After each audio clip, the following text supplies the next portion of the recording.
So how are you today? Good.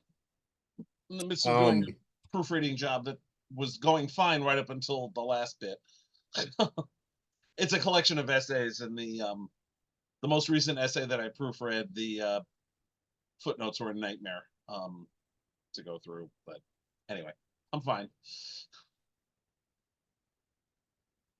yeah, so I always try to hit like everyone's social before we come on here, and you posted a bowl of was that pasta and meatballs? Yes, Uh it looks so good, and I just ate too. So like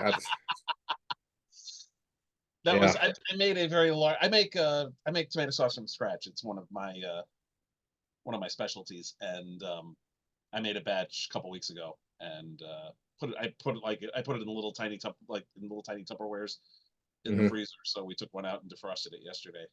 Um, so I was in the mood for yeah, it. yeah. That's always pleasing when you can pull one of your frozen meals out that you've made, Well, it's a not the while meal. I mean, ago. we And still got to.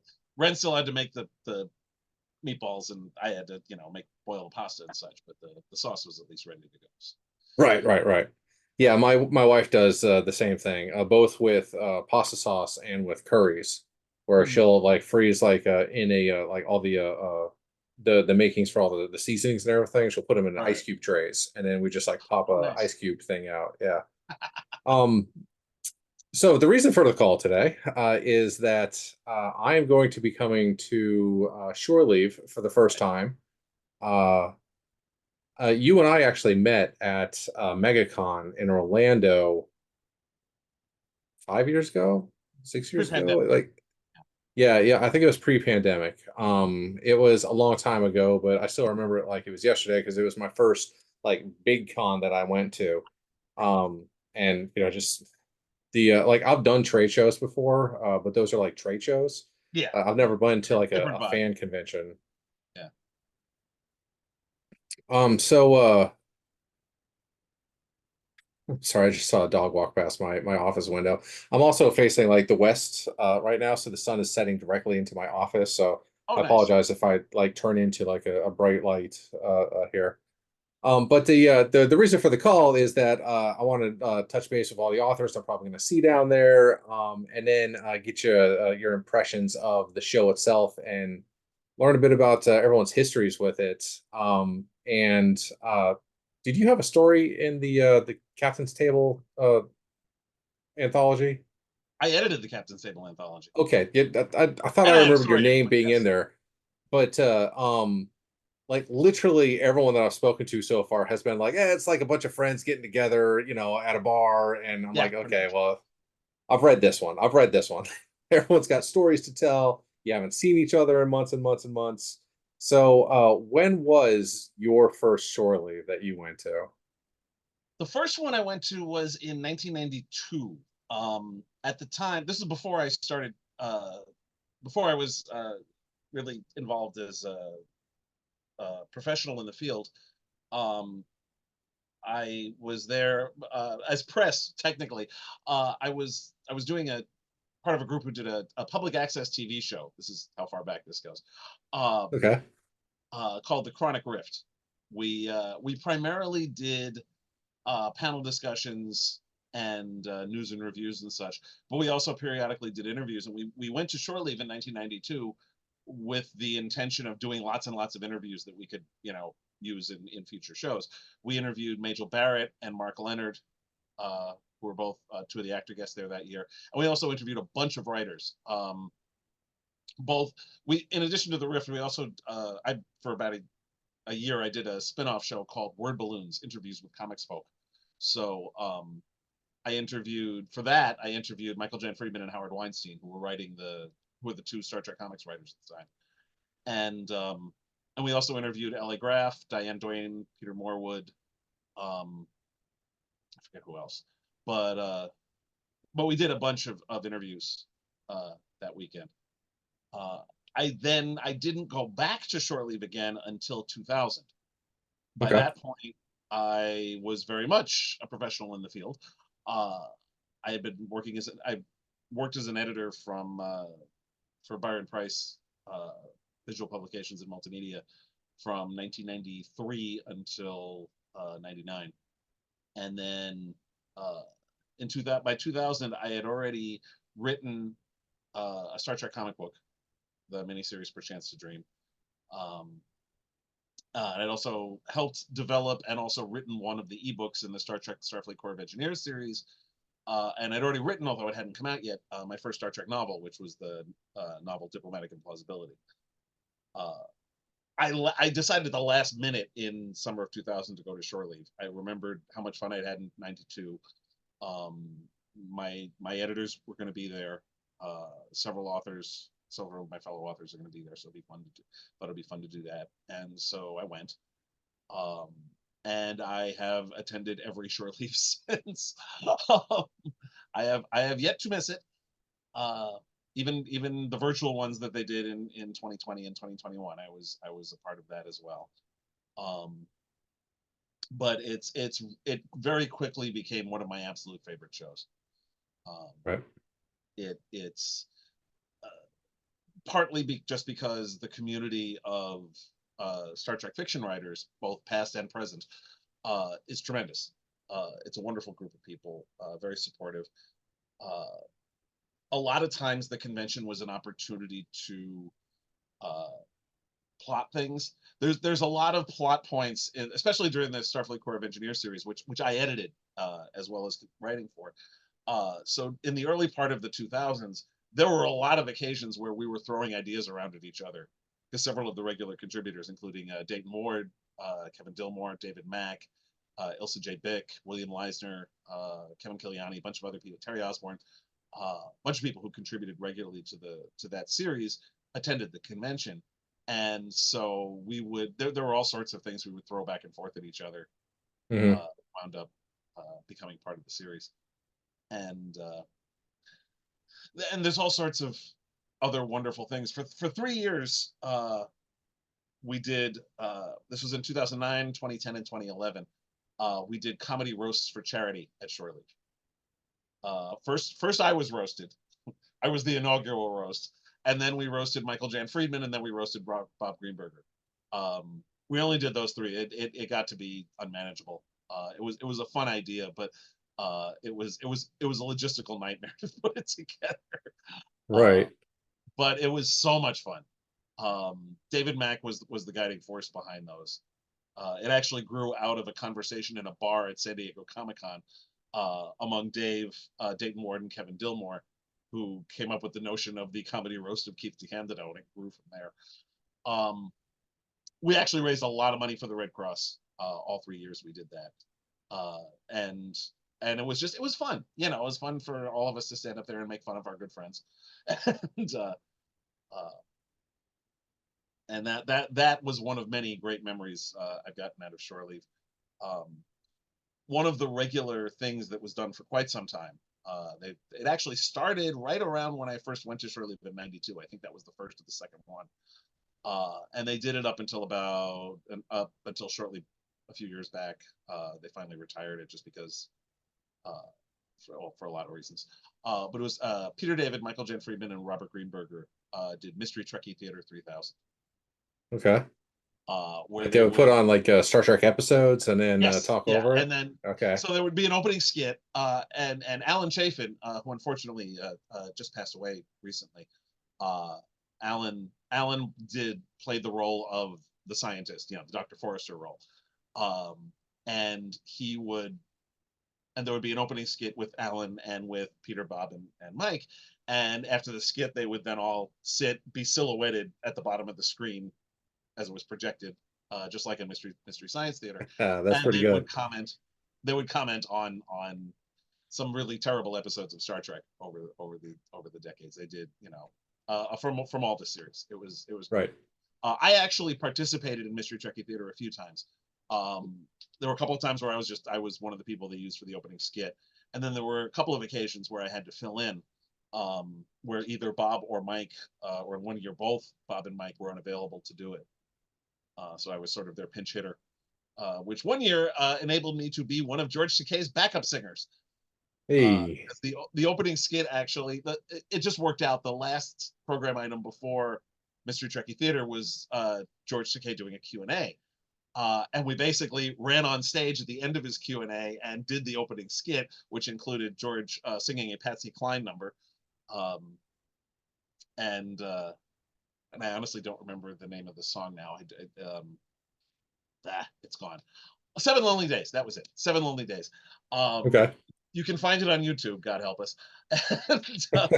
and, and it's George singing with me, Peter, and Bob, uh, doing doo-wop stuff in the background and occasionally approaching rhythm. Um, that was great. That was always a lot of fun.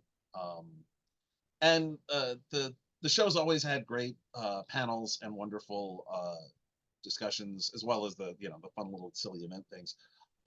In particular, over the years that I've been there, the show has grown in terms of author presence.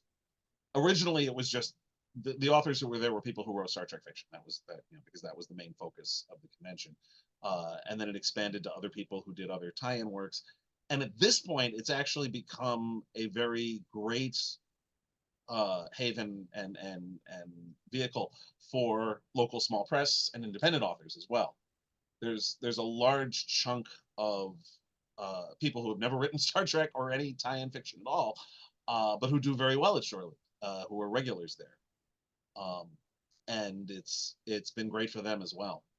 Hmm. And that's one of the things I particularly liked about it is not only is it, I mean, primarily, yes, it's a media convention, and the main draw each year are the actors who are there. Right. Uh, but even with that, they're very supportive. Both the people who organize the convention and the people who attend the convention are very supportive of the writers who are there. One of the biggest events is the Meet the Pros party Friday night, which is basically the authors all sit at tables and people walk up to us and throw books in our faces for us to sign. Uh, and ideally, buy stuff. A lot of the authors will bring their own stuff to sell, and we'll sell them. Right. So that's always a good. Yeah, That's the at the MegaCon that we met at years and years ago, it was that same kind of situation where you had a table set up. You were set up with a couple other authors, a woman that my wife was very familiar with her work, and then bought like six more books while she was down there. And then you had a couple of your precinct books down there that I didn't buy any right there, but within the next like couple months, eSpec had a sale on them, and I bought the first like six, five, like whatever was out at that time. And then, of course, I was like, well, it's not really in my wheelhouse, but they're cheap enough. I like his other work. I'm going to check them out and see how it is. And then I was like, okay, well, I've read one. It was great. I'm going to read the others. They were great. And from what I understand, you're taking that same concept of like a mash of like CSI and Dungeons and Dragons, and you're bringing that to New York with magic and police. Yeah, it's well, the precinct series is I always pitch it as Law and Order meets Lord of the Rings. It's one reviewer called it Dungeons and Dragnet, which I love. But Ah. that's it's plot wise, it's a police procedural, but in the terms of setting, it's in an epic fantasy setting with humans and elves and dwarves and wizards and magic and all Hmm. that fun stuff. But the new series, which is going to debut in 2025, which it'll be coming out from the new Weird Tales Presents imprint of Blackstone Publishing. It's called Supernatural Crimes Unit, and that is the same sort of thing as the Precinct books, except it's in modern New York. So Right. it's the SCU is a division of the New York Police Department that handles crimes involving magic and monsters. So it's more urban fantasy than epic fantasy. Right. And that actually seems a little more up my alley than the fantasy stuff. So I'm super looking forward to that. Now, is Oh, that good. book going to be your next published one, or do you have something coming out between now and then? Um, the well, technically, the next thing that's out is just coming out shortly. In fact, it'll be out just in time. I'll have copies of it at Shore Leave. The second book in another urban fantasy series called The Adventures of Brom Gold, called Feet of Clay, feet spelled Feat of clay, will be out soon, and I'll have copies of that, as I said, at the convention. That's about a guy from the Bronx who hunts monsters for a living. Um, it's very much sort of in the same vein as Jim Butcher's Dresden Files and as the TV show Supernatural. Hmm. That sort of thing. Uh, you know, Which you've and written for Supernatural, haven't you? yes, I've written 3 Supernatural novels, Yeah. including actually the first ever Supernatural novel, uh, which by the mythology of the show makes me a prophet. But uh, I met so for those of you watching this who have not seen the TV show Supernatural, there is a recurring character on the show named Chuck who actually writes Supernatural novels. They introduced this character after I'd already written 2 of the 3 novels I'd done, so it freaked Oh, me out wow. when they introduced him. Um, and I have expected when they said the guy who wrote Supernatural novels, I have expected to see my books up there. Um, but I met Rob Benedict at a convention a couple years ago, and I introduced myself to him. I said, "Hi, I'm the real world version of the guy you played on TV." How And do he you was very take that? oh, well, he was very confused at first, and then I explained who I was, and he um Yeah, that's pretty cool. Now and then in between those two books, you've got another Trek series coming out, right? Or not series, but you're part of an anthology, which is for, a collection of the short stories that is in Star Trek Explorer. oh yeah, that'll be out in the fall. Yeah, the I've been writing short fiction for Star Trek Explorer uh for the last year or so. I've written 5 stories. I don't have any ones beyond the 5 I've written in the pipeline yet, just because I haven't had time to focus on it with everything else going on. But the one of the stories I did just came out in a collection called The Mission and Other Stories, which was a Deep Hmm. Space Nine story called You Can't Buy Fate, which focused on Nog and Ezri Dax. The one that's coming out in October is called, let's see if I remember this, A Year to the Day I Saw Myself Die and Other Stories. Exactly. Not sure why they picked that one to use as the title. I mean, it's certainly distinctive. 2 of my stories are going to be in that one. A Voyager story called The Callidian Kidnapping, and a Discovery story. It was actually the first Discovery story they did in the magazine, which is called Work Worth Doing, and it's the backstory for President Rillick. Okay, so they're you're bringing back the politics part of it. Oh yeah. Oh, again, for I those who mean, don't know, obviously. I wrote a Star Trek novel called Articles of the Federation, which was basically a year in the life of the Federation president. And that character of President Nanbako became a major uh, character in the 24th century fiction that was being done, and which was a thrill for me. And Hmm. I wrote her again in A Singular Destiny. She played a big role in Dave Mack's Destiny trilogy, and she was part of the Typhon Pact series and so on. And so as the person who literally wrote the book on the Federation presidency, when they introduced the character of President Rillick in Discovery, I was thrilled, and I was champing at the bit at the possibility of writing her. So I was very glad that worked out, and I had a lot of fun with that story. I've got 2 more stories coming out in the magazine this year. One is out already. It was in the digital supplement of the most recent issue, and it was called Attempted Break-In. It's a Ferengi story, actually. Um, the there was a Voyager episode where Tom Paris made reference to the fact that a couple of Ferengi tried to break into Fort Knox 10 years earlier. So Hmm. I tell that story. And the other one is called The Serious Snarl, which is nominally a Discovery story. It's about Detmer in particular, uh, but it encompasses a lot more than that. I could explain it, but it would spoil it. Just suffice it to say Right. that it manages to touch on pretty much every Star Trek series in one way or another. Yeah, as stories do, they had go places. Yeah. Now you mentioned a couple things, a couple threads that I want to pull on real quick. You mentioned Michael Jan Friedman, Yes. who I am trying to track down uh, the publishing history of a book that I believe that he wrote called "Ship to Steer Her By," which was shipped with dolls of both Kirk and Picard. And I really should have pulled them out because I've got them behind the comic boxes behind me, and it would take like half an hour to do it. And I was talking to someone else about it, and I was like, I should pull those out next time I talk to one of these authors Yeah. because there's a bunch of like advertising for them that advertises a Pike doll, a Janeway doll, and a Cisco doll. And if you tell me there's five things in a series and I only have two of them, like I want to know what happened to the other three. And I've been watching eBay for, oh gosh, probably about 5 years now. Still haven't seen anything but the Kirk and the Spock, or Mm, Kirk and the Picard. yeah. Do you know anything about that book? This is the first I've heard of it. Okay. I Um, don't know nothing about it. yeah, That's I may try to find a picture of it on eBay and shoot it to you afterwards, because um it feels like one of those books that like they were looking at the numbers of the first two that sold and then said, well, maybe we shouldn't do, the other captains. Because like I'm pretty sure Cisco and Janeway would have done okay. Like maybe Pike. Like you'd say Pike now, obviously. oh yeah, Like Pike yeah, like hotcakes. yeah. Okay, so nothing there. Then Sorry. what did I write? Oh yeah, okay. So the comic book series that you wrote, Perchance to Dream. From what Yes. I understand, what was it called? I'm sorry. Right? Yeah, it was Perchance the Dream. Yeah, As far as I know, it was never collected into a trade other than it what was. Eagle Moss put out. Was it like an Yep. actual like It collection? I was gotta find that somewhere. so both Wildstorm and then later IDW.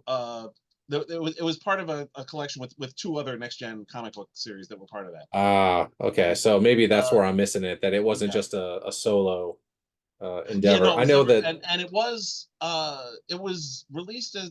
Hang on, give me a second. I can look it up. Sure. The it was also in one of the Lamos volumes before uh they fell into the swamp. Yeah, Um, those poor guys. yeah, give me a second. I decided to start subscribing to their comic book subscription about 6 months before they fell Oh, over. Yeah, so I got like the first like, I don't know, probably about 20 books, because they yeah, were doing just like, hey, if you buy like five of them, we'll give you like 50% off. If you buy 10 of them, like that kind of thing. So I was like, hey, this is great, not knowing that like, it was an indication of things happening. yeah. Um, The trade paperback that had Perchance to Dream in it was called Enemy Unseen. okay, And it also had uh one that Chris Golden and Tom Zagosky did that was a sequel to a next generation sequel to Wolf in the Fold. And which I don't remember the title of off the top of my head. And then there was another miniseries. I don't remember which one now. This was like 25 years ago. So yeah, it was a minute ago, right? Yeah, yeah. Uh, but IDW reprinted that trade paperback, so-called Enemy Unseen, in 2012. right. Uh, and it's probably still available. In addition, it was in volume 33 of Eagle Moss's series. Right. So, Yeah. Now, oh, Enemy Unseen, here's a bit of trivia for you, is one of the few books that reuses a title that another book has already used. it's not. Usually, There have been lots of titles that have been reused. well, should I Hell, say that Perchance to like, Dream was reused. That was Howard Weinstein did a novel called Perchance to Dream. Um, so I guess that I shouldn't compare the comic books with the paperbacks, the pulp, because the comics have had a lot of issues and a lot of books and there've compared been a lot of to, novels. Yeah, it just yeah, titles will overlap. I mean, hell, yeah, even within the if you just look at the screen stuff, there's two different things called Nemesis. There's two different First Contacts. There's two different Final Frontiers. Lower Decks. Lower Decks is the worst. Yes, for that matter. For that matter, let's see. There is a TV show. There is an anthology series. There is an episode. There are two episodes actually, all of which have Strange New Worlds as the title.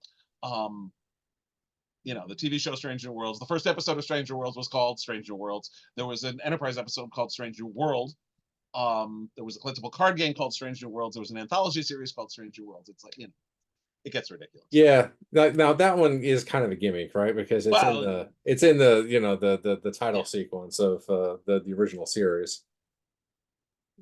yeah.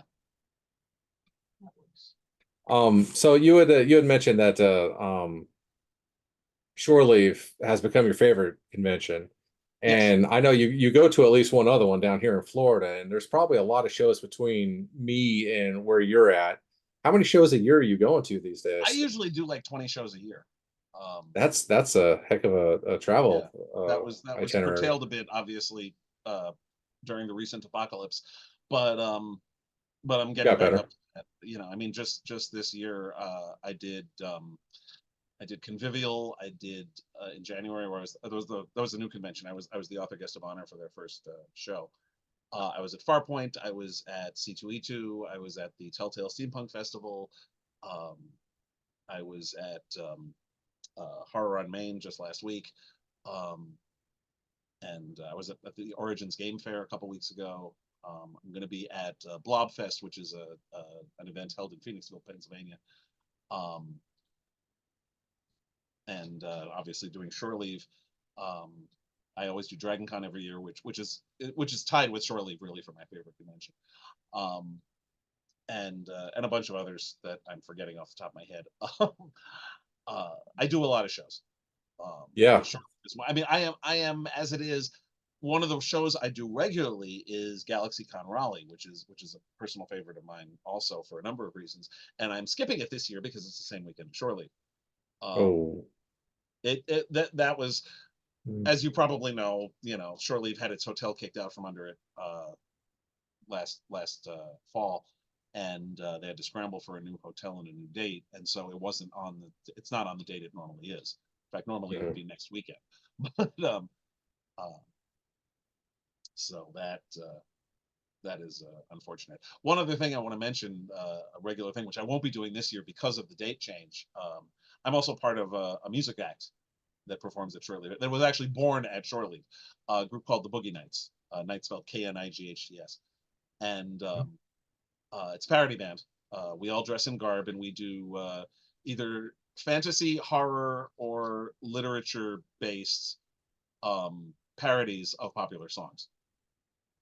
Things like House on Poop Corner, which is a riff on House of the Rising Sun. Mhm. Fair Verona, which is a riff on Romeo and Juliet to the tune of My Sharona, that sort of thing. And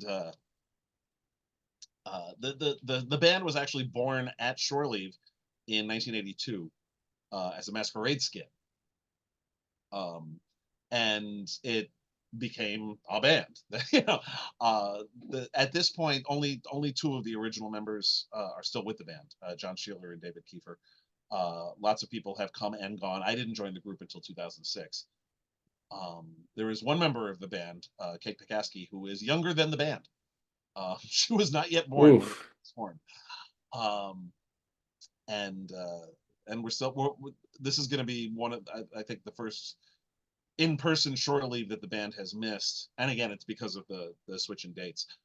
Several of the band members had other commitments that weekend, which they made not expecting Shore Leave to be that weekend. Right. So Now, do we'll you have know to if Shore Leave's going to be able to move back to their normal time schedule, or is this going I to be have the no new? idea. Okay. I doubt they have any idea. Yeah. uh, Yeah. you Back know, when I was that's doing trade shows, those dates were worth, gold yeah, because it's just how busy the summer months get. yeah.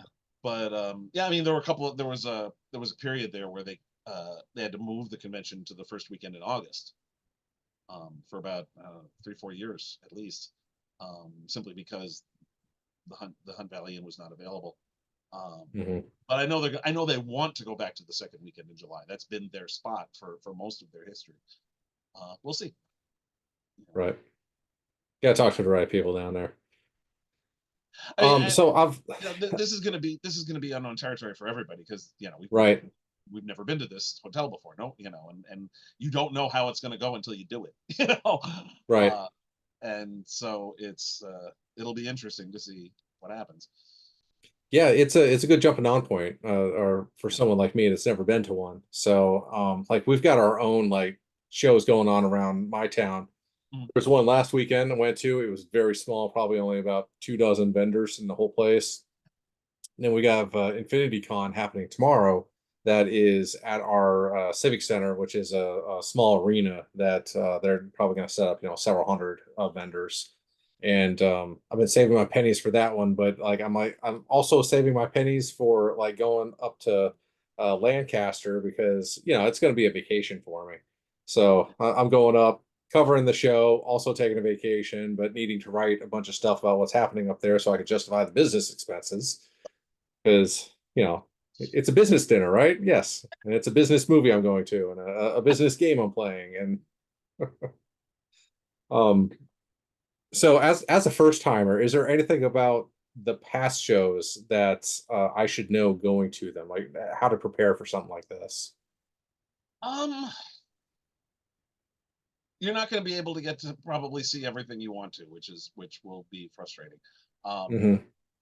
uh, in terms of interactions with these celebrities, it's much more casual than your standard show. Like when you do one of the big big mega cons and comic cons and such, there's a certain distance between you and the celebrities, even when you're going up for their autograph. Uh, some of them there's less of one, just because of their own personality. But there's a level of what's the word I'm looking for, friendliness that you get Hmm. at Shore Leave that you don't get at a lot of the larger shows, and approachability, um, some more than others. There's some actors who were show up for their Q&A and then go hide in their room for the rest of the thing. On the other hand, I have several good memories of actors hanging out in the bar, um, at Shore Leave, and just having drinks with people. Eve Miles from Torchwood closed down the bar when she was here, and was at a table full of people. Um, I remember all sorts of people, including Christopher Judge from Stargate, Jerry Doyle from Babylon 5, um, and many others who were just hanging out in the bar. Most recently, in 2019, both Anson Mount and Ethan Peck were guests, and they not only hung out in the bar, they specifically every year at the bar, the authors all, like, we pick a corner and we just hang out there, and that's where we babble at each other and such. And in 2019, both Anson Mount and Ethan Peck specifically sought us out. Anson in particular he's a huge reader, and so he was genuinely interested in talking to the writers. And one of my many favorite moments from Shore Leave is him and Greg Cox talking to each other. Uh, Anson was very upset that Greg Cox had not read any of one particular Greg Egan's work, and Greg Cox was very upset that Anson had never read any of Richard Matheson's work. So they both agreed to read the other one's favorite person. Right. Um, Homework. yeah, yeah. But it was great. It was great. However, I have to tell one story, which is my absolute favorite actor in the bar story, which was in I believe it was in 2010. The same weekend as Shore Leave, the Hmm. World Cup finals were happening, and it was Spain versus the Netherlands, and the finals were the Sunday of Shore Leave, and so they had the game on in the bar, and there's Edward James Olmos, who was the headline guest that year, with the flag of Spain draped over his shoulders, sitting in the middle of the bar watching the game. That's awesome. That was epic. It was just, Admiral Adama sitting right there watching the Right. watching the World Cup. Spain won too, I believe. Um, yeah, that was one of, and there's a lot of memories like that. I also actually, and this one, I'm in the midst of doing a rewatch of Babylon 5 right now for Reactor Magazine, uh, and that this memory came up recently. Uh, Jerry Doyle was doing his Q&A. Him and Bruce Boxleitner both were on stage, and he starts talking with this one woman in the audience, and in front of everybody gives out his phone number. Um, Between you and me and 1,000 other and, people. and yeah, all these other, yes, um, but Yeah, that's uh, amazing. I've taken up about 30 minutes of your time, which is what I promised from you. Do you have more time to talk, or would you like to? yeah, Okay, okay, great. I will say I'm a huge fan of the I can never remember the full title, but the Starfleet Corps of Engineers. yeah, I think that's I it. got it right. Yeah, there we go. Which I completely ignored when they were first coming out because they were coming out in like short little novellas, right? And they were digital only. And then someone here in town was on Facebook and they said, I have all these Star Trek books. I just want them out of my house. No pictures, nothing like that. Met her at a Walmart parking lot, and it was an older lady, so I have no idea what the history of the books was.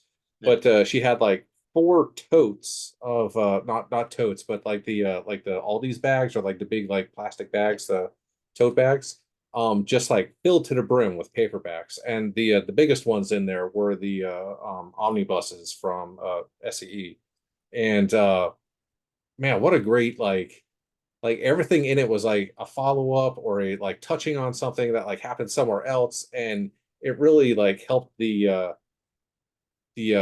me satisfaction that I knew so much about Trek, right? And you said you edited all of those or most Yeah, of them? I was the editor in charge of that. The first three were done in a rush. That was uh it happened in 2000. Microsoft was debuting the MS Reader uh for ebook. This was in the pre-Kindle days, and they wanted to do an exclusive Star Trek thing. So they went to Simon and Schuster and said, "Hey, we'll give you X amount of money to give us three novellas." So over a weekend, me and John Ordover came up with the SCE storyline. Yeah, what Um, a yeah, and then Dean Wesley, we got Dean Wesley Smith, and Christy Golden wrote the first three, which we all wrote in like 3 weeks. It was insane. And uh, and since we already had those three, that the Simon and Schuster decided to make a series out of it.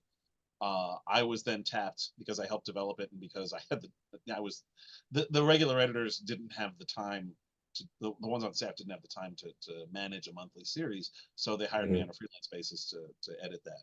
So I was in charge of it,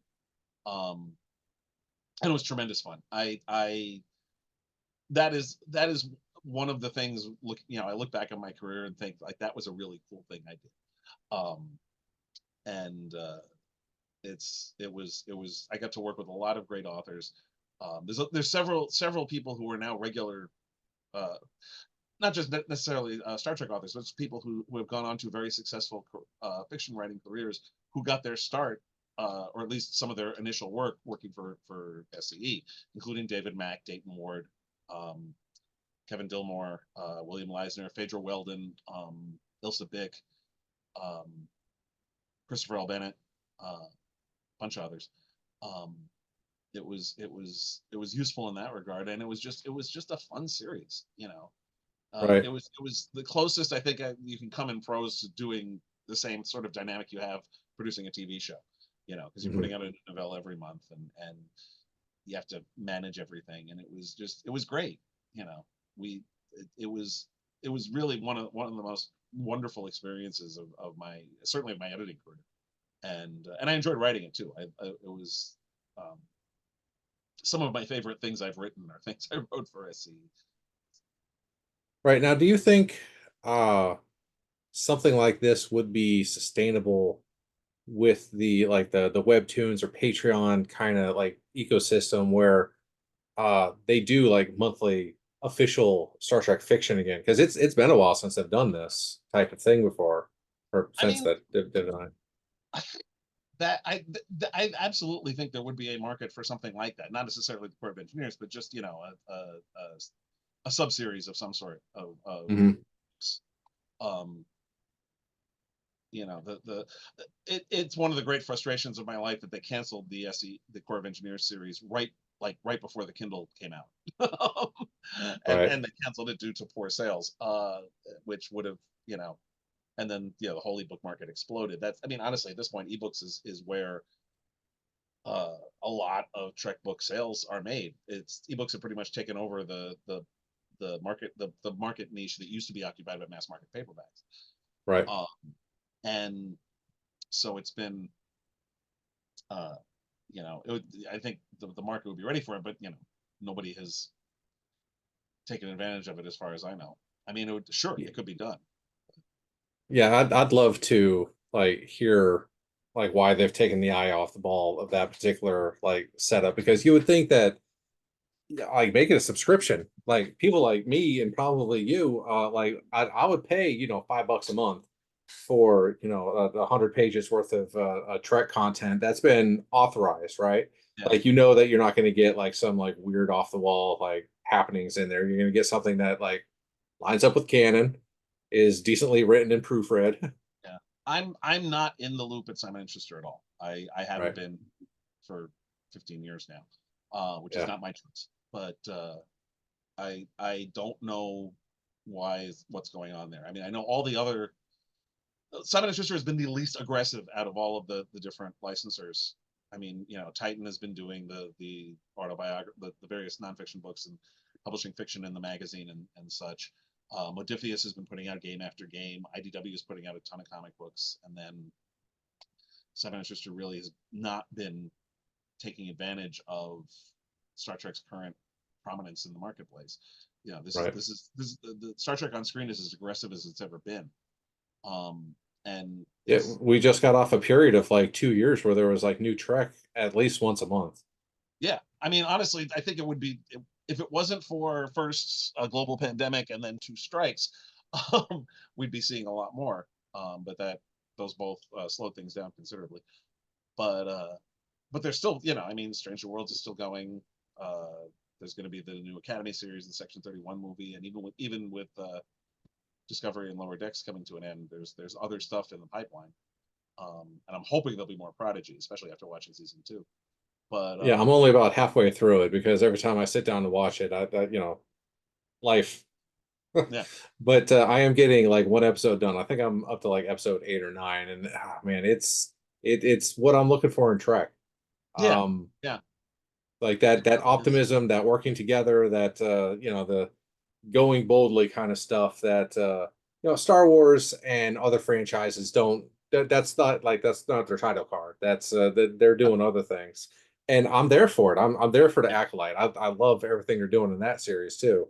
But like I want the Captain Pike being the space dad essentially now that he's the latest one saying you can do it, son. You're I believe in you. yeah, You're a good person and we're good people and let's go help others like with what we're doing. And it's difficult to find that in science fiction because everyone wants to do the grim you know dark post-apocalyptic future when Trek was doing optimistic post-apocalyptic future for a while.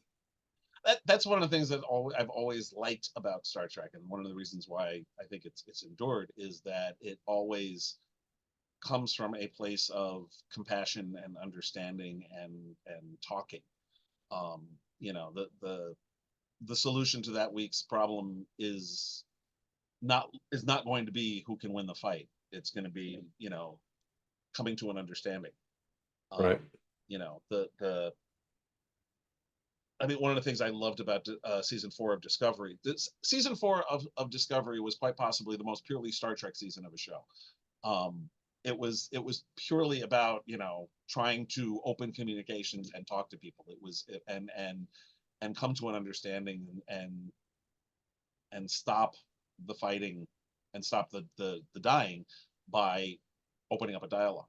Um, that's going back to the original series when uh, in the Corbomite maneuver when they even though they had been nearly destroyed by Balok, they still went and rescued him when he was in Hmm. distress.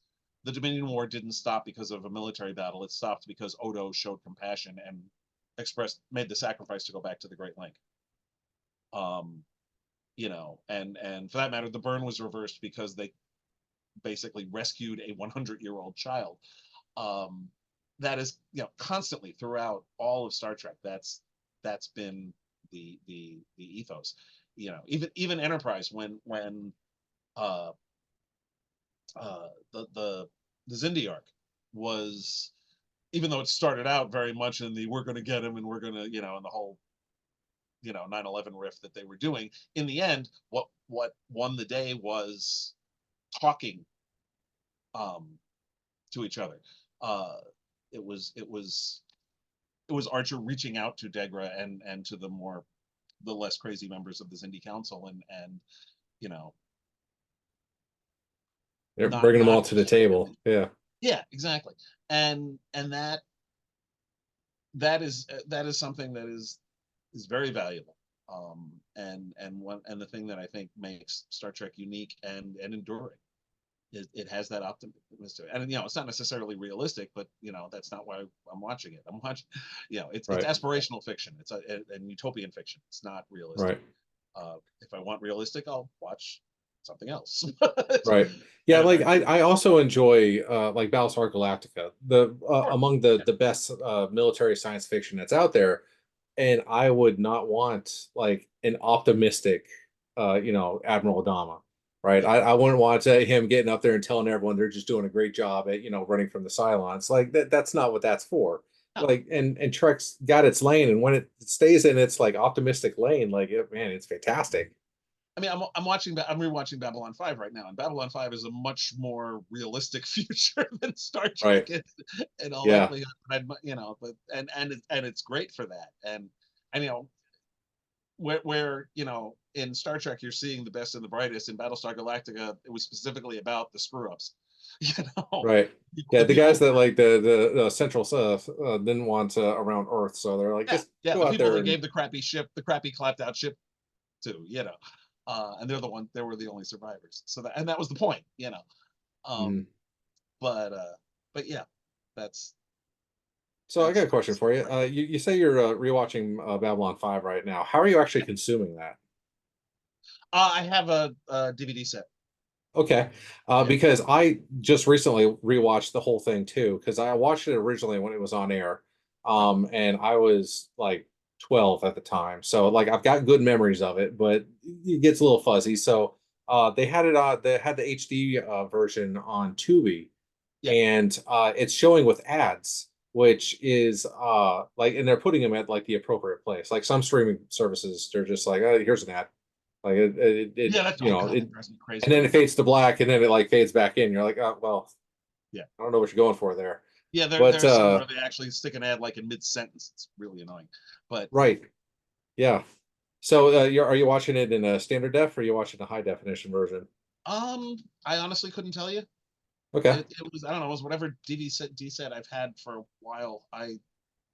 Um that's not something I care about one way or the other, quite frankly. Hmm. Um, I never, and I have no interest in getting the remastered versions of the original Star Trek Right, because it and I doesn't think change that anything there's that matters.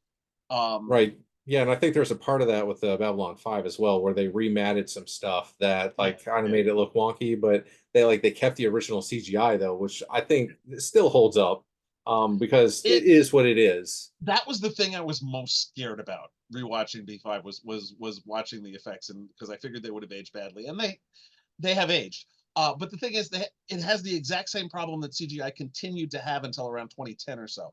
Everything is very light and airy and insubstantial looking. Um, but that, like I said, that's also a problem watching pretty much any movie that use any movie or TV show that use CGI up until 15 years ago.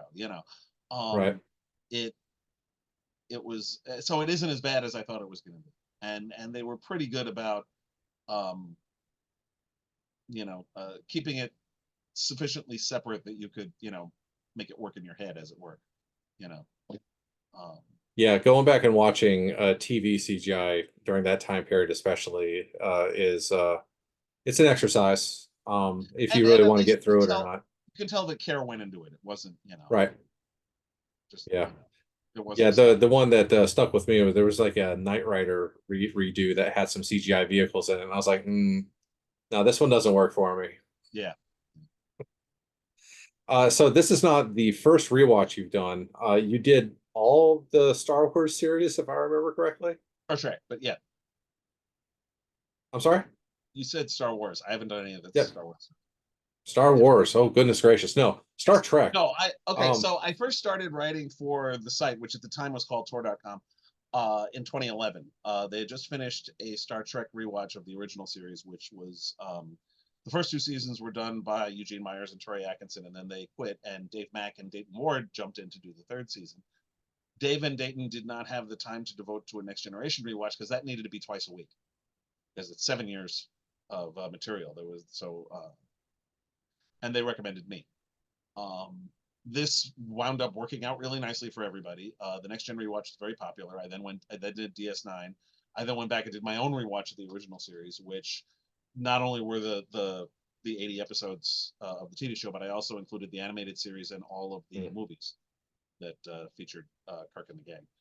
Um, and then I also I did a Stargate rewatch, which was just seasonal. It wasn't like every episode, but each movie and each season of each show was done as an entry. I did a rewatch of the '66 Batman, uh, and I also did a superhero movie rewatch, which I actually revive every 6 months or so because they keep making more of those. Um, Yes. but from 2017 to 2020, I did all of the extant superhero, all of the extant live action movies based on comic book superhero. So And no TV shows. no, that I was just sticking with movies. That was Okay. which was enough. That like I said, that kept me going for 3 years. Um, and then and like I said, I revive that feature every 6 months to a year, depending on how things go. Um, and then in 2020, I decided to reverse my position. I originally was going to do Voyager Enterprise, and I was convinced for a number of reasons to do Voyager. Going into 2020, 2020 was the 25th anniversary of Voyager, and I was told by a lot of people, mostly women who grew up in the 90s, for whom Janeway was their captain, that I wasn't being fair to Voyager and I should give it a chance. I am glad I did for a number of reasons. For one thing, I started it in January of 2020, and then 3 months later, the world ended, and Hmm. that proved having that to do twice a week was a very valuable thing, both for me and for my readers, while the world was on fire, and uh, that was really a good thing. And I came to appreciate the show a lot more than I did the first time through. I intensely disliked the show 25 years ago, and uh, I still have a lot of problems with it. But going into it, knowing what it wasn't, I could appreciate it for what it was. Um, and then after that, at that point, I had done every other show I had to do Enterprise. I mean, how could I not? Hmm. You know, I had rewatched all the older shows. I'd written reviews of all the newer shows because I've been since 2017. I've been reviewing the new shows as they come out. Um, and for Prodigy, I've just been doing like half seasons or partial seasons and such. I did all of season two in one shot recently, but every other show I've done, every time a new episode is released, I have reviewed it. And so by the time I got to the end of the Voyager rewatch, it would have been really ridiculous to not do Enterprise just because I'd done everything else. Um, so I have at this point written about every single Star Trek episode and movie uh, for the site. Um, and then once I was done with Enterprise, I was trying to figure out what to do next. And we're coming up on the 30th anniversary of Babylon 5. They just Hmm. released a new animated movie. Uh, there is theoretically going to be a reboot, although God knows what's happening with that since Yeah, I've there's been just hearing about that since probably the series ended.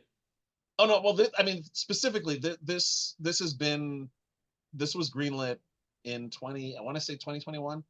Hmm. Um, but it I haven't heard anything about it since we had two strikes. And I don't know what the current status of it is one way or the other. But again, there was the Road Home animated series, which certainly got people talking about the show again. And the rewatch I've been doing has been getting great response. Yes. Yeah, it helps that it's a knowledgeable look back on stuff like that too.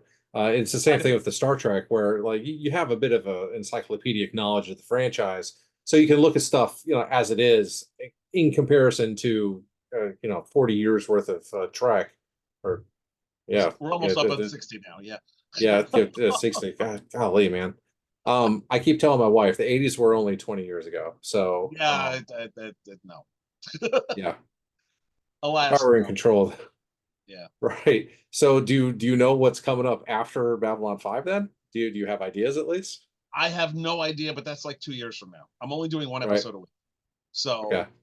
I've got 5 years of B5, I got half a season of Crusade, and I've got all the movies. And that's gonna keep me going for quite some time. So no, I don't know. I mean, I'm just hoping to avoid another thing like July of last year. The I I was doing Enterprise once a week, and then in I had been told I would be reviewing Secret Invasion. I'd actually requested that. They don't have any one person who does all the Marvel stuff. Um, it jumps around from writer to writer. Um, and I asked to do Secret Invasion, which I then regretted, but that I didn't know that going in. Mm. And then, and of course, they don't announce air dates anymore until like right before it's about to happen. So all of a sudden, we come to July of 2023 and or 2022 rather. Was it 23? I forget. The years all start to blend. Anyway, but Secret Invasion and the second season of Strange New Worlds both were in July. So I had to do 3 articles a week, Oof. which was a lot. Especially when I have 850 other writing deadlines floating around. Right.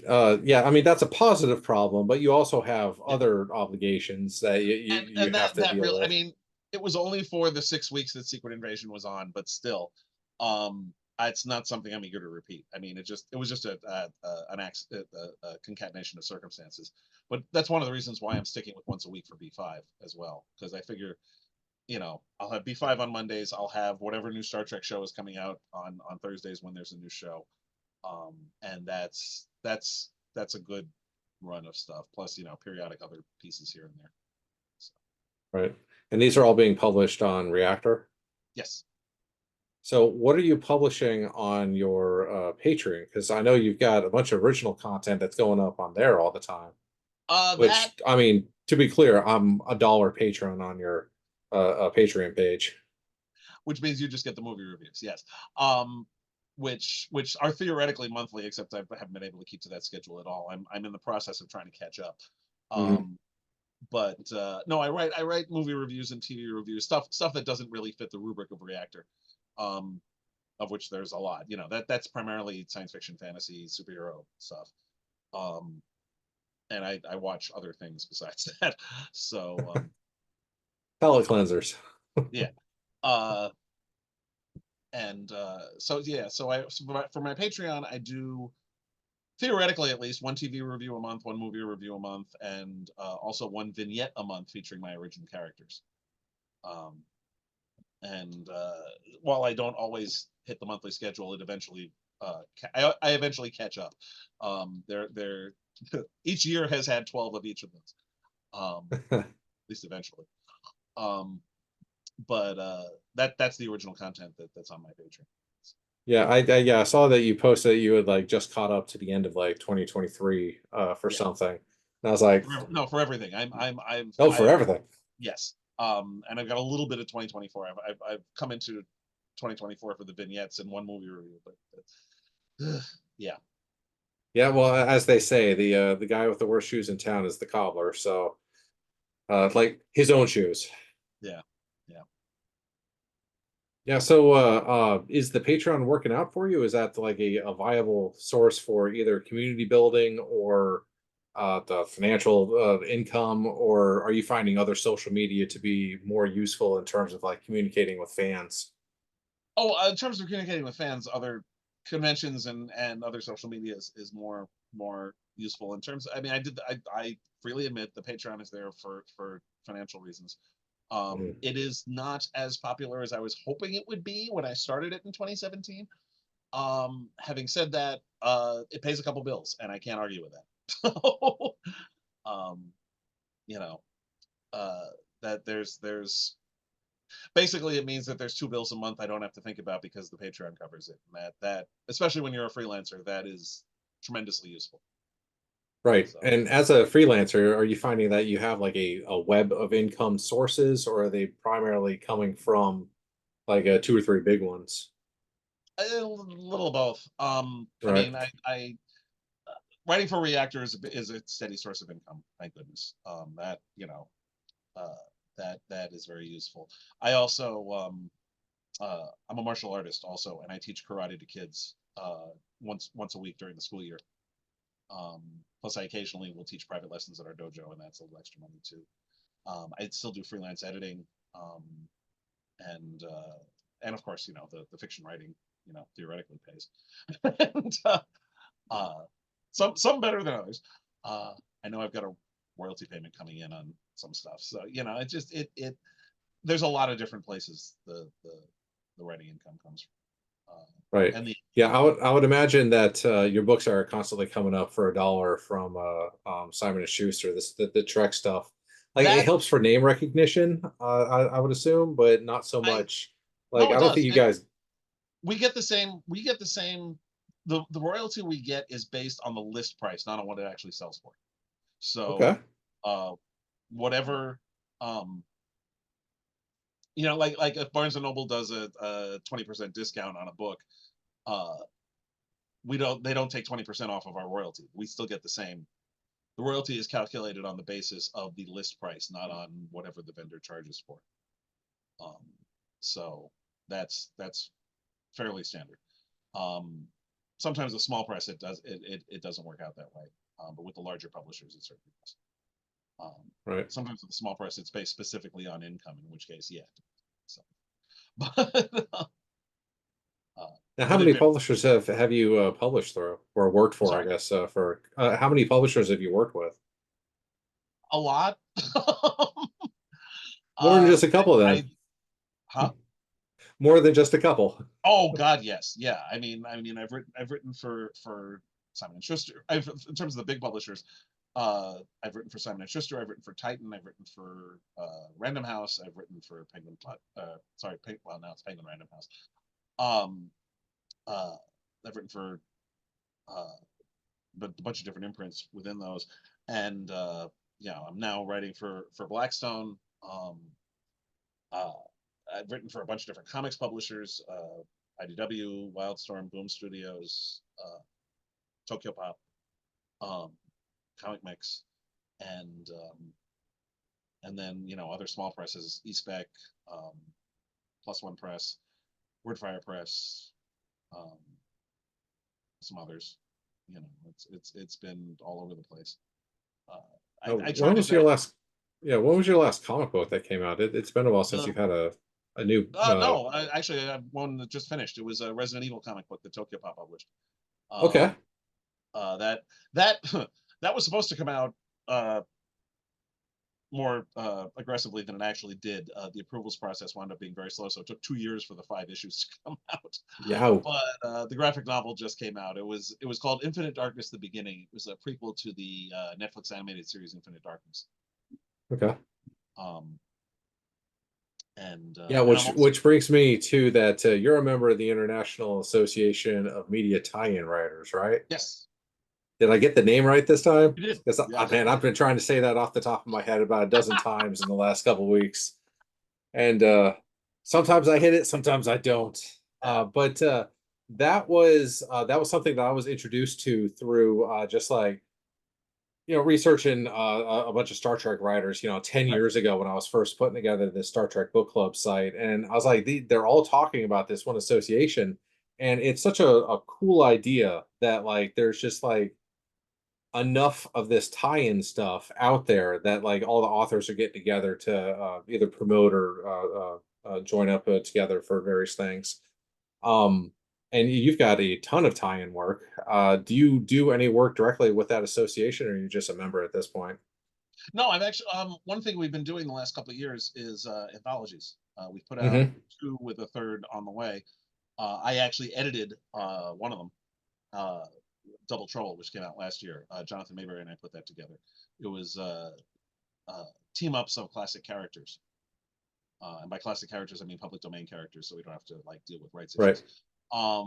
Which was tremendous fun. I'm extremely proud of how that anthology came out. Um, and I contributed to the first one, which was called Turning the Tide. Uh, Tide spelled Tied. And then I've got one in the one coming up, which is called Multiverse of Mystery, which is specifically alternate takes on Sherlock Holmes. Okay. And Yeah, there's a lot of former or current Trek authors in there, from what I understand. And oh, by a sure. lot, I mean I know of at least two of you now. I don't remember the exact lineup for Multiverse of Mystery off the top of my head. I mean, one of the editors is Bob Greenberger, who not only is a Trek fiction author, but also was the editor of the Trek comic books for DC for a long time. And probably some others. Um, like I said, I don't remember the lineup off the top of my head. Yeah, I know at least Scott Pearson's in that one because I talked to him Yeah, a couple days ago, and yeah. he mentioned that book, and he's into the Universal monsters. So he said the Sherlock Holmes stuff is adjacent to that enough that it was very interesting to do. Yeah. Um, but yeah, I'm involved in that way, and I actually uh I'm also sort of the behind the scenes person who manages the organization's Kickstarters. I created the Kickstarter account Hmm. for crowdfunding, um, and I've been helping out with the crowdfunds that we've done, both for, well, obviously Double Trouble. I pretty much ran that one, and I helped out with Multiverse Mystery, and will probably continue to do so. Just Right, and that one just hit its funding about a month or so ago, didn't it, or was it earlier than that? I don't remember. I mean, we hit it. Um, Right. I mean, it's a done deal now. Thank goodness. Um, it's always nerve wracking. And it's been a weird year for crowdfunding. Unfortunately, I was involved with one. Uh, Eastspec Books, who publishes the Precinct books and now publishes the Adventures of Brown Gold as well. They that Kickstarter is their business model. That's how they raise the capital to produce the books, and it's worked very well for them for 10 years now. They did the crowdfund they did was, I mean, it was fine. They met their goal by a lot, but it wasn't as uh, trying to find the right word. Um, it wasn't as uh, aggressively supported as previous ones have been, which was a little disconcerting. And we've been hearing a lot of people have been having problems raising money this year, and I think at least part of it is due to um, people having outsized expectations because they think they can do what Brandon Sanderson did, even though Brandon Sanderson did what he did because he's Brandon frickin' Sanderson. Um, and the other thing is that there's a lot of large companies that have started using Kickstarter to take pre-orders, and they can do stuff that smaller people can't, and Hmm. it's leading to, I think, greater expectations of what people are expecting. People are expecting Kickstarters to be able to do what Disney does when they do one, Right. and it's not really possible. So we'll see. It could just be a blip. Um, Yeah, it could be a blip, or it could be another like tidal wave of change that just washes over the internet, and who knows what the next best thing is for selling books. yeah, but it'll keep going. I have been in the publishing business for 35 years. Um, and the one thing that has been true, there are two things that have been true for that entire 35 years. One, there have constantly been people saying publishing is dying and it's going to be dead soon Mhm. and it's falling apart and it's going to completely go away. And the other is that it's completely different than it was 35 years ago. Um, uh, Books aren't going anywhere. Um, I like I said, I've been reading death knells for publishing for all 35 years I've been in the business, and they've all been wrong. and, Right. uh, so but the business is also completely different than it was when I got into it 35 years in so many ways. Um, Most of which I think are for the better. Um, if nothing else, there are many more avenues for publishing, which I think is good for the same reason why I think it's good that there's so many more avenues for producing TV shows and movies. You know, Hmm. um, when I started in the business in the early 90s, you if you wanted to put out a book, it had to be with one of the large New York publishers, or nobody would read it. That is no longer the case. In the same way, used to be that if you wanted a TV show on the air, it had to go on a network. Um, and the 90s was when that actually started to change, when you started getting syndicated shows like Next Generation and Babylon 5, Highlander, and stuff like that. And then and cable channels started doing original programming, and then all of a sudden there's all these options. Um, and that and you don't have to have a movie doesn't have to be released in theaters for it to get any kind of traction. There's so many different ways of reaching your audience, and I think that's generally for the good. Yeah, I mean, we got to a point where CBS had to tell the fan productions to settle down because they were making full-length episodes and movies that That wasn't the were, problem. well, I mean, they were making That was money not the off of it. problem. That was purely because of one particular uh, fan film that raised money on the Star Trek name Right, for creating a studio that would do things other than Star Trek. It was right, a little more. That was basically it. right, And honestly, CBS would have been perfectly fine with everything that was going on right up until that happened. right, And then they had to step in because they have to protect their trademark. right, right. Um, But what that I'm was saying though is basically that, one bad apple spoiling it for the rest of the class. yeah, but we got to the point though that like technology's there where that's even something that CBS would have to say, because 30 years ago, like no one, like without the budget, without the access, without the the gatekeeper saying, yeah, you can make this sort of thing. Like now, you spend a couple $1,000s on some decent audio. Um, and we've got like an electrical storm happening over here right now, and my headphones are going crazy. But yeah, no, I mean that's like I said, CBS was fine with the fan films right up until that one instance, and that ruined it for everybody else. But otherwise, they were perfectly fine with it. Yeah. They had to crack down at that point. Yeah, it was nice that they gave like the guidelines at least. Like they recognize that like there's a space for that content. Oh, It is sure, yeah, yeah, unfortunate that like those guidelines were so limited, because I think they limited it to like 15 minutes per yeah. episode with no more than They like two they they had to, consecutive. Yeah, they had to. I mean, and they could have just easily said, "You will not do this at all." Um, right. but their hand was forced, and what they have done is something that um won't be in direct competition with anything to do in terms of format. I think that was the main reason, because they're not doing 15-minute shows. So, Right. uh, Yeah, and now it's, the I mean, one of the it's an interesting challenge, honestly. I mean, one of the interesting things about writing the stories I've been writing for Star Trek Explorer, those stories have a hard limit of 2,000 words. You know how mhm. hard it is to tell a story in 2,000 words? Yeah. Um, I sent a whole bunch of pitches to them uh, when I first realized that I could do that. Um, and they rejected all of them, not because they didn't like them, but they says you can't tell this story in 2,000 words, and they were right. Um, I wasn't thinking in those terms. I was just thinking this would make a cool story, not so.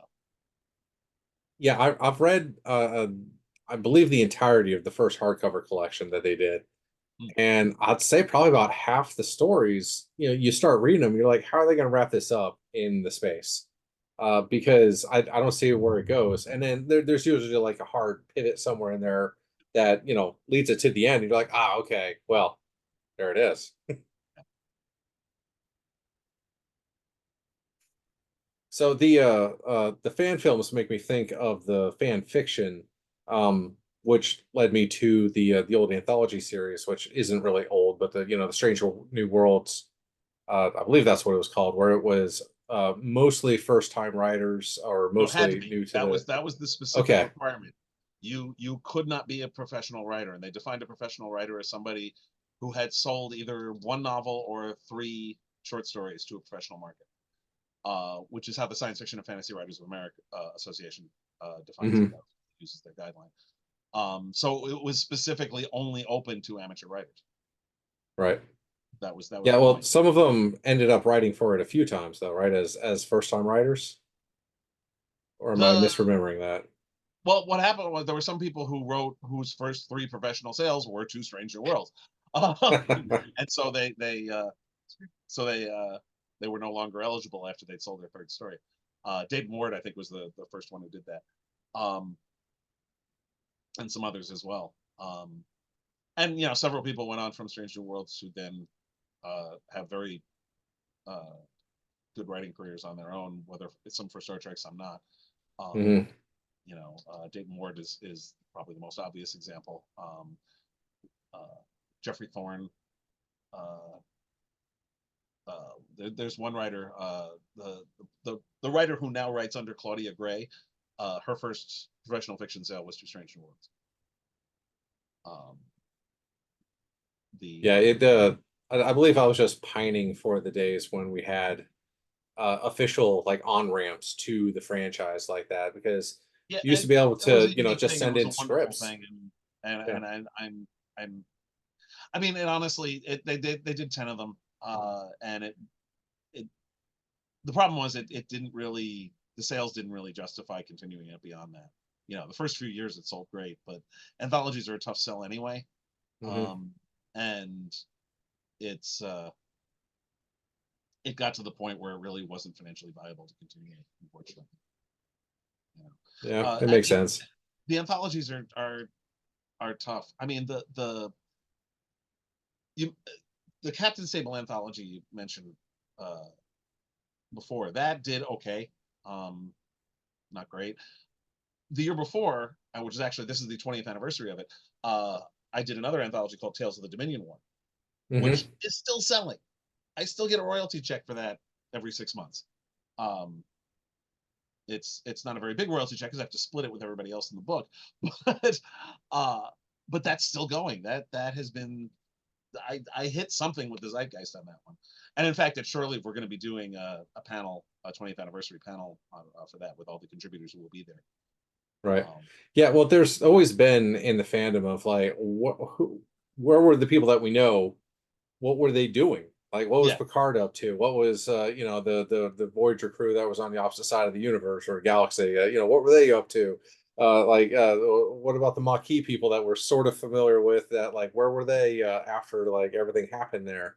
Um, and I know that I just read that for the first time last year, 2023, I think.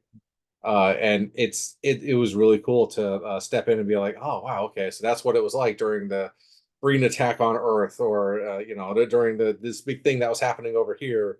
Uh, and I think it's going to continue until they have any kind of like on-screen follow-up, which isn't very likely with the direction that the franchise is currently heading in. there's no need for it. I mean, the Right. DS9 covered it already. I mean, Hmm. um, the at this point, I think if they do anything with that era, it's going to be post Picard season 3, really, because Hmm. everybody's gotten older, you know. Right. And it just makes more sense to yeah. At this point, it makes more sense to if you're going to continue the 24th century stuff, is to do it, in the present of that, which is um, you know, post the beginning of the 25th century, really. Um, Right. just in terms of how the actors have aged. I mean, the animated series are a little earlier, but they can afford to be because it's just it's just people's voices. Right. But Yeah, Trek does have a strong history of trying to go back and like being another prequel, another prequel, another which prequel. was a mistake, and that was, I mean, honestly, one of my great frustrations with Star Trek from 2001 to 2020 was that it was constantly looking backwards, and that made me Right, crazy. Um, right. I think doing Enterprise as a prequel was a mistake, and they compounded that mistake with everything they did after that. Because Enterprise was a prequel, the Bad Robot movies were in essence prequels. Um, Discovery was a prequel. It wasn't until 2020 when Discovery bounced forward to the 32nd century and we got Picard and Lower Decks that we Hmm. finally were moving forward. Which is what Star Trek has always been at its best when it moves forward. That's what the Right. movies did. That's what Next Generation did. And DS9 and Voyager continued that. Uh, and I think that it's better off, moving forward. I mean, the new Academy show is going to be uh, continuing from Discovery, um, so that's going to hopefully expand, and we'll learn more about the 32nd century, which there's so much more to explore there. They Um, have got like the cast that they have announced already for this is absolutely insane. yeah, Like, it's great that we're gonna. I believe we're getting Captain Killy in that one, right? I can't remember the actress's name, but Mary Weissman, yeah. Mary Weissman, right? I believe we're getting her, and then we're getting Paul Giamatti. I think. Did I read that correctly? I don't remember. I think so. But yeah, and then And like also, just like big names for this show, yeah. which it really speaks to what you said earlier, is that like TV is where like movie stars are nowadays. Oh yeah, yeah. Yeah, so it'll be very nice to see like stories moving forward, and Discovery Yeah, is in and I mean we still have Pike as a prequel, but Stranger Worlds as a prequel, but that was a special case. I mean, if you had right, asked me before, if you told me before 2019 that they were going to do a Pike series, my first question would be why. We already got right, the Pike series. It was basic. They just renamed him Kirk, but that's pretty much we got the show that Roddenberry intended to do when he wrote the Cage. And then the second season of Discovery aired, and my entire world was about there being a Pike series because Anson Mount, Ethan Peck, and Rebecca Romijn were so good, yes, and I wanted to see more of that. And for the most part, I love what Stranger Worlds has been doing. yeah, yeah. The idea that like your future and how do you deal with that, and what does that mean like with how you interact with other people? Like Yeah, such a great conceit. Like I love it. yeah. And it's just it's done a wonderful job. And Discovery did this too when it was for its first two seasons of recontextualizing some of the assumptions we made about the original series. In Right, particular, I love the fact that Spock and Chapel actually dated previously, and it right, completely changes their dynamic in the original series. In the 60s they didn't develop supporting characters at all. They hardly developed the main characters. So there's lots of room for interpretation there.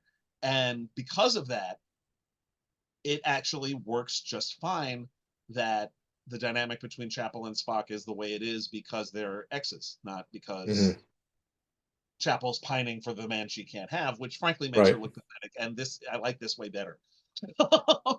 right. uh, He just I, didn't I like think, her Polmex soup or whatever that was that she tried to give him when he wasn't yeah. feeling well. But I mean, that it having them have a past makes everything work. Everything that all of the dynamic between the two of them works so much better, and makes it much more interesting. And like I said, it makes Chapel look less pathetic than she did on Right, the original series, which is great.